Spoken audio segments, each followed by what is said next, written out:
오늘은 이 본문을 가지고 우리 어른들과 우리 교회 충성하시는 일꾼들을 위해 기도할 거고요. 이제 내일은 우리 자녀들을 위해 기도할 겁니다. 코로나 때문에 많이 위축되는 시기이기도 하지만 하실 수 있는 분들은 자녀들과 함께 내일 나오셔서 같이 기도하고 우리의 기도하는 모습을 전수해 주면 좋겠습니다. 오늘 설교의 제목에도 나와 있는 단어지만 여전하다 하는 단어, 여전하다. 너 참 여전하구나. 이건 좋은 뜻으로도 쓰이고 좋지 않은 뜻으로도 쓰입니다. 안 좋은 뜻으로는 이 말 절대 안 듣기를 바랍니다. 그러나 좋은 뜻으로 이 말을, 이 축복을 늘 들으시기를 간절히 바랍니다. 특별히 우리 교회 귀하신 어른들께서 늘 여전하신 복을 누리시기를 축복합니다. 아멘. 저희가 사람이 이렇게 성장해 가면서 몸의 변화를 경험하잖아요. 제가 부임할 때는 책을 보고 성경을 연구할 때만 이 노안 안경을 늘 꼈거든요. 제가 40살 때부터 꼈으니까. 그런데 최근에는 여러분 느끼셨지만 제가 교우들께 편지를 읽을 때 그게 없으면 읽기가 너무 곤란해요. 자꾸 흐릿흐릿해지고 제 눈이 여전하지 않네요. 조금 더 지나면 더 흐려지겠지요. 눈만 그럴까요? 몸은 그렇지 않을까요? 제가 그렇게 운동을 열심히 하고 많이 했던 사람인데 그냥 허리가 조금 아팠고 수술했고 수술하고 나서는 아픈 흔적이 전혀 없어요. 할렐루야. 여러분들께서 기도해 주셔서 그래요. 그런데 가끔씩 내가 수술했지 싶을 때가 있어요. 날이 흐릴 때, 추울 때. 그때 그래요. 어른들께서 비만 오면 날이 좀 추우면 으실으실하다 자꾸 쑤신다. 그게 뭘까 이해할 수 없었는데 이해가 돼요. 제 몸이 여전하질 않아요. 우리 하나님께서 우리 어른들께 알력과 기력이 쇠하지 않는 복 주시기를 축복합니다. 어떻게 하면 늙어도 여전할 수 있을까요? 그 복이야말로 진짜 큰 복인데 늙어도 여전할 수 있는 복이 어떻게 올까요? 오늘 본문에 나와 있어요. 그런데 오늘 시편은 굉장히 재미있는 시편이에요.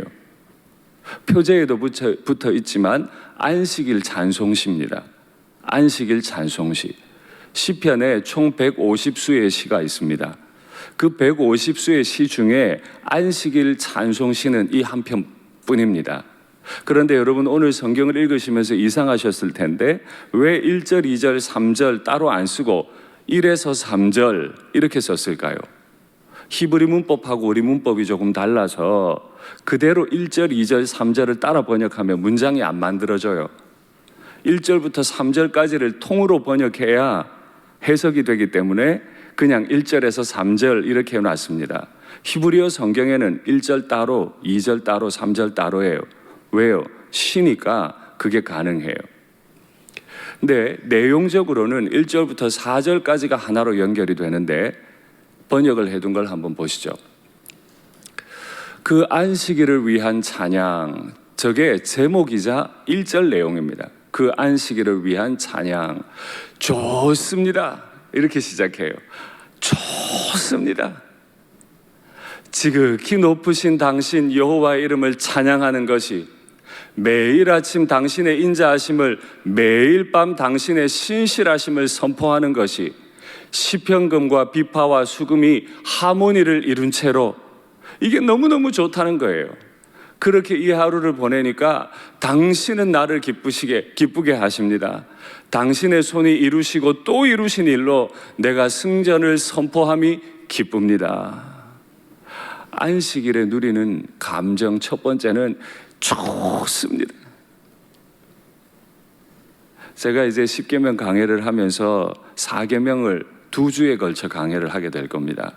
그때도 제가 이 내용을 설명을 드릴 거고 왜 히브리인들이 좋아하는지를 더 설명을 하겠지만은 우리가 안식일을 지나며 느끼는 감정은 좋습니다. 근데 왜 좋아요? 그냥 교회 가니까?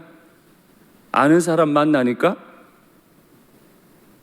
내 봉사 자리가 있어서 그냥 뭐 거기서 열심히 하니까? 전혀 다른 이유가 있어요. 우리가 안식일에 하나님 앞에서 좋습니다. 그래서 마무리 고백이 아주 기쁘고 좋습니다. 아주 기쁘고 좋아요. 근데 왜 기쁘대요? 당신이 행하신 일들, 그리고 또 행하신 일들, 계속 나를 위해 행하신 일들을 경험하니까 너무 기뻐서 좋아요. 그런데 어떻게 좋대요? 그날 아침에 하나님이 내게 인자하셨고, 그날 밤에 하나님이 내게 성실하심을 기대하기 때문에 좋아요. 히브리인들의 하루는 저녁부터 시작이잖아요. 안식일이 토요일이라면 히브리인들에게 안식일은 금요일 밤부터 토요일 해지기 전까지입니다. 그러니까 안식일을 맞이할 때 이렇게 하는 거예요. 이야, 하나님, 오늘 하나님이 내게 어떤 일들을 행해 주실지 너무 감사합니다.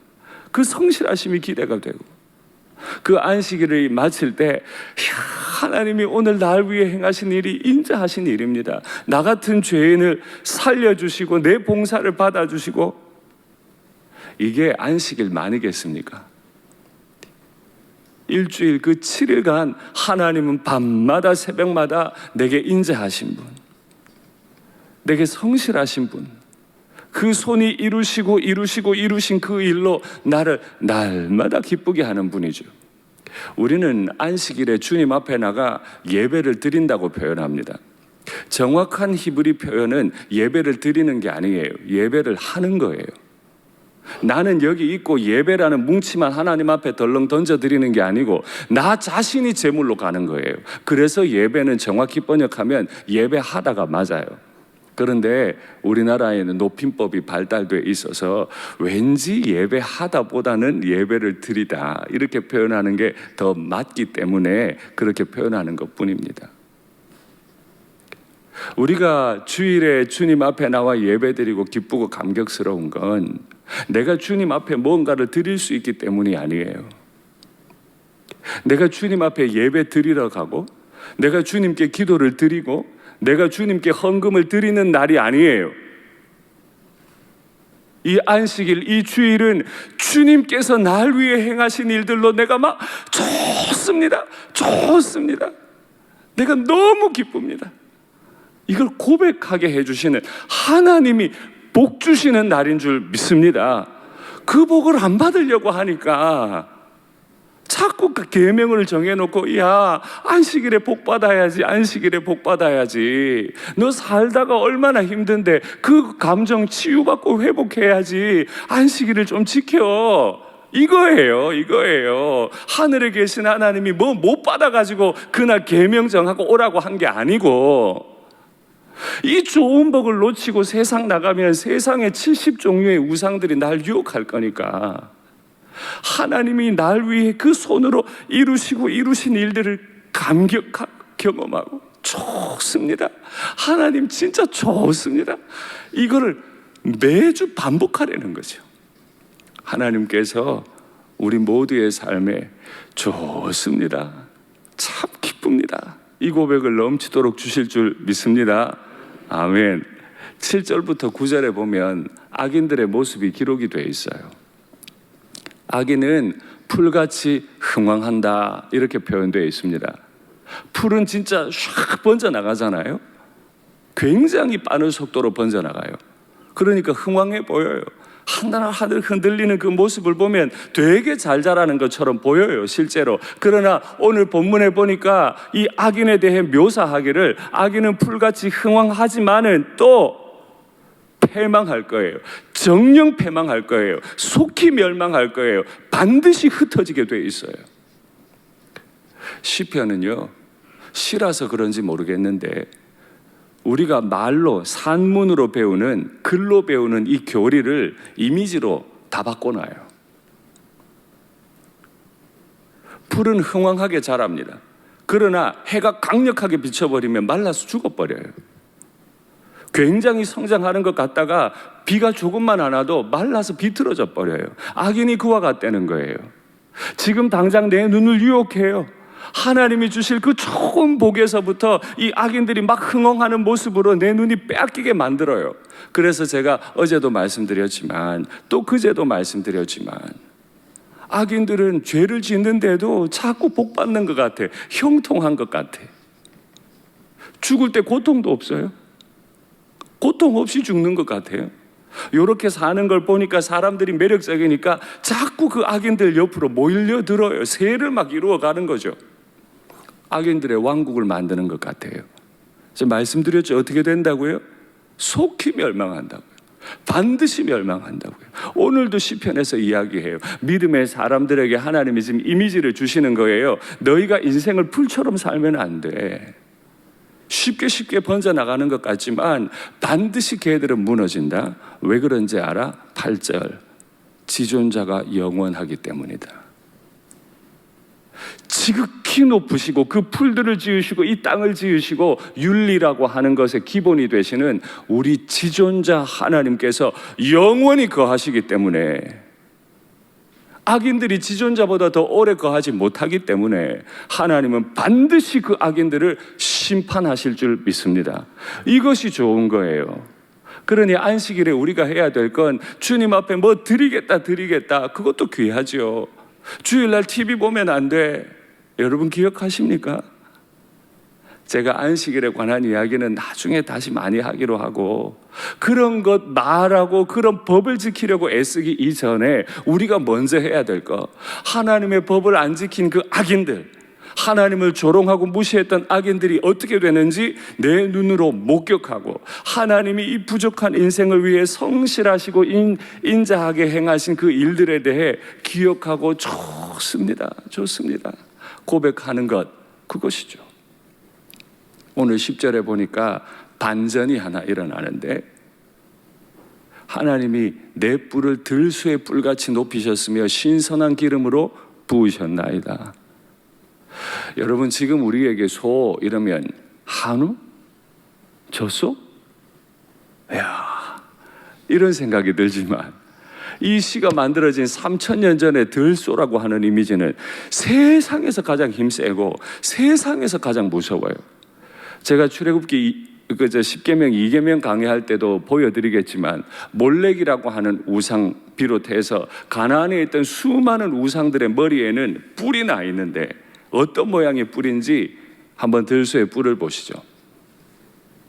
바로 저 소입니다. 저 지역에 있던 소가 저 들소예요. 뿔 어때요? 우리가 일반적으로 보는 소뿔 아니죠, 그죠? 얼마나 굵고 뾰족하고 왕관같이 생겼어요. 그래서 우상의 머리에는 저 형상들이 굉장히 많아요. 내 뿔을 뭐같이 올렸다고요? 들소의 뿔같이. 원래 내 뿔은 어땠는지 양의 뿔을 한번 보시죠. 뿔이 있긴 있는데, 여러분 뿔 잘 못 보셨죠? 양의 뿔을. 근데 가끔씩 보이는데, 양의 뿔은 아래로 말려 있기 때문에 상대를 공격할 수가 없어요.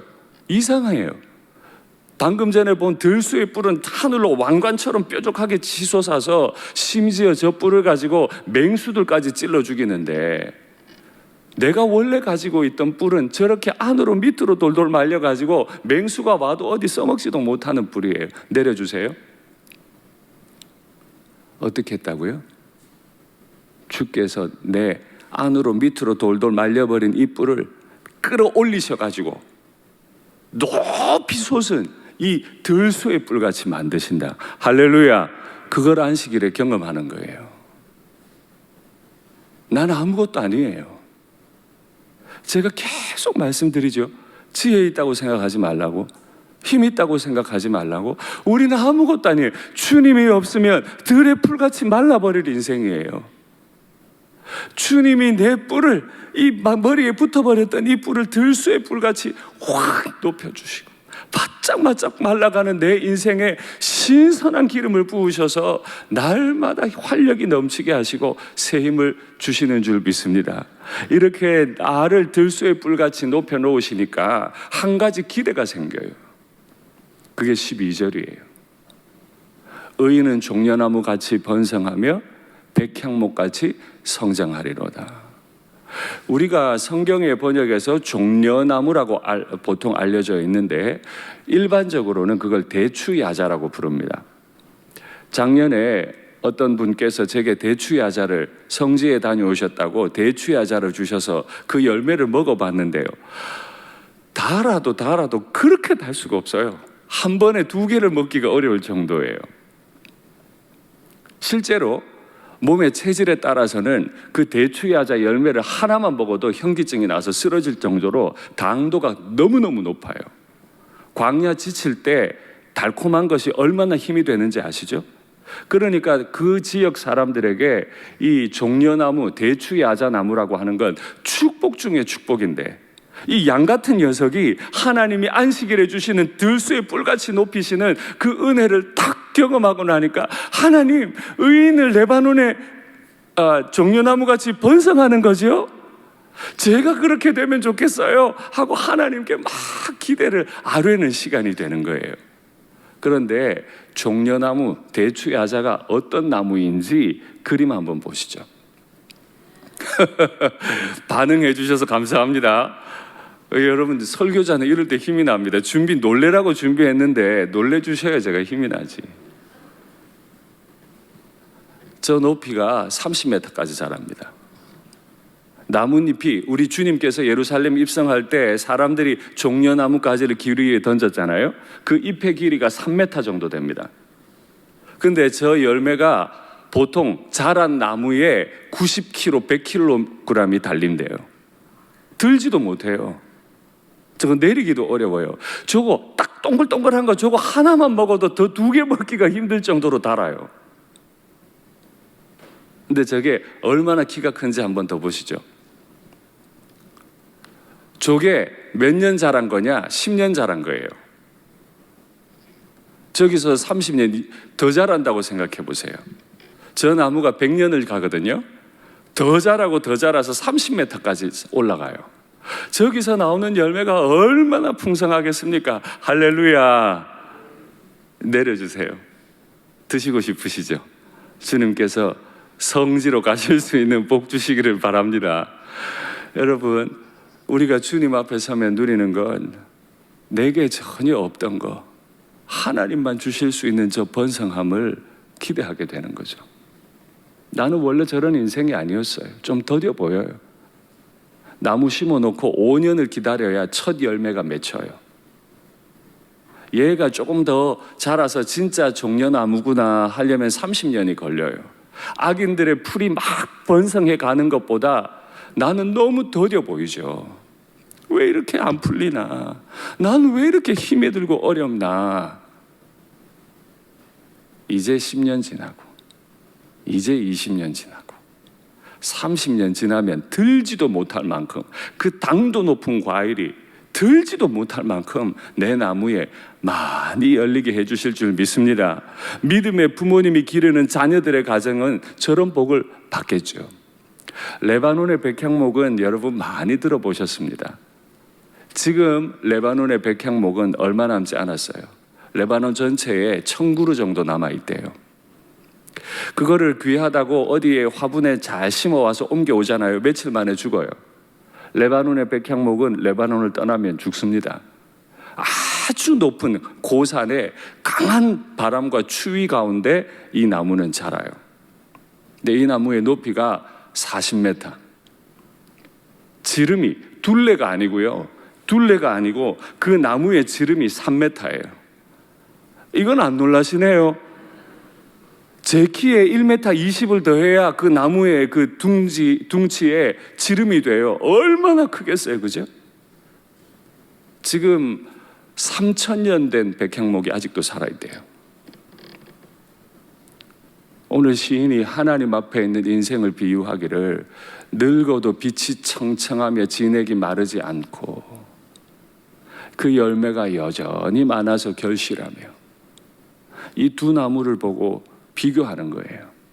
악인은 풀같이 신속하게 뻗어나가는 것 같으나 해가 비치거나 물이 없으면 바짝 말라 죽어버리지만, 아무것도 없어 보이는 간주한 땅, 똑같은 땅에 자라는 것 같지만 하나님 앞에 있는 의인은, 하나님만 붙잡고 살아가는 의인은 이 종려나무같이 엄청난 열매를 100년이 되도록 계속 사람들에게 내주고 백향목같이 곧게 높이기 잘하는데요.